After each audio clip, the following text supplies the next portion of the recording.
Once you construct your walls together, you guys are going to be able to start adding your high-low relief and texture. But I just wanted to show you before you guys start planning out how you guys can add these on. So when you're planning it, you have better information and you'll be able to label what you're going to do for coil, what you're going to do for high relief, low relief, carved.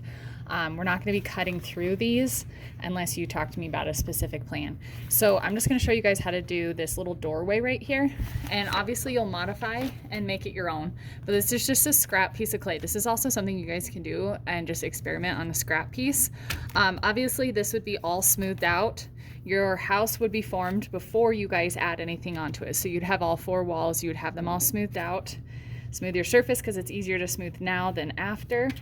And I need to roll out a thinner slab because for my doorway, I'm actually going to roll another slab. So what I do is just take a chunk of clay and I'm just going to roll without dowels, and I'm rolling one way, turning it, rolling the other. The odds of having bumps in your clay, and you just have to really try to get it even. I'm gonna go diagonal until I get the thickness that I want. So this one's pretty thin. It's a lot thinner than what we worked with before. It's about 1/8 of an inch. Now, instead of trying to draw this on the clay and make mistakes, what I can do is draw out on a piece of paper, and we can do a marker transfer. So any water-soluble marker will work for this. So any Crayola, Sharpie will not work for this because it's alcohol-based, but I'm just going to trace over. And this one I'm going to do the doorway, so I'm just going to press that little line right there because I know I'm going to have a little division.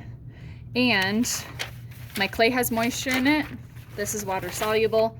All I'm going to do is just press it over the top, trying not to smash my slab, but kind of finger burnishing over the top of it. I'll just pull one corner to check, and that's enough, and it transfers over. It will fire off in the kiln.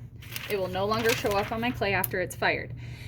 In order to cut out precise things, you guys can use an X-Acto knife, and it doesn't take very much pressure at all when you guys are cutting, but it leaves less little clay flakes on the side, and so it's a lot easier to clean up, and when we're working small scale, it's just a really nice tool to use. Okay, so I'm going to tear that out. So I just get a cleaner edge than if I used a needle tool. So I want to use a wooden tool. I want to have a division in the middle of it. So I can use a wooden tool instead of carving. I can press. So I'm just going to press a line down. So there's the division in my door right there. Okay, I might add a handle onto it. Anytime I add pieces, even if they're small, I'm going to score and slip. But when they're really small, I might not be able to get slip in between, so I can add slip, or I'm sorry, score in between, so I can just add slip and press those down, and then I can have the doorknobs on there. In my drawing, my original, I had a coil around it.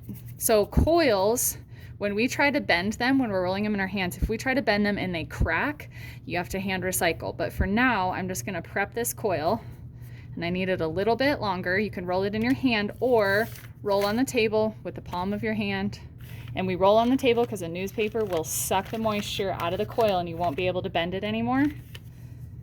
Okay, for the sake of this video, we're going to pretend this is long enough.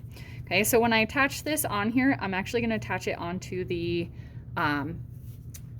wall. So here's my little idea right here. I wanted these to pop out, but I think it might be cooler if I change my design a little bit because I found this tool. And I'm just going to press this in and make a design along the outside before I attach it to my wall, just to give it a little bit more of an interesting effect. Okay, now when I'm ready to score and slip my piece onto my wall, okay, let's say this is where I want to place it. I'm just going to rough up the surface. We should know how to score and slip. Okay, I have to score the backside because I have to score both pieces.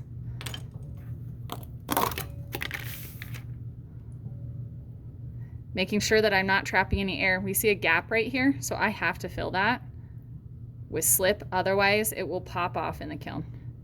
The air will expand and it'll just make it come off. So then I'm going to attach it. I'm going to add a little extra slip so you can see how to clean this up. Okay, so let's say I have slip where I don't want it. Okay, I'm going to wiggle it. I can take a sponge and I'm going to add a little bit of water to it, and when we use sponges, wring them out. I can use a sponge to clean it up, or I can use a paintbrush in the cracks and crevices to clean that up as well. So let's say I have another shape that I want to add to the surface. Okay, and I score and slip it on.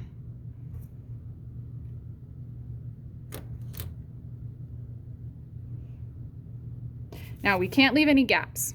So I want to make sure that I'm pressing it flush with the surface. I don't leave any gaps right there. And when I use my sponge, I still have slip in between the spaces right there. So I'm going to grab a paintbrush and I'm going to smooth that out with my paintbrush and pull that out.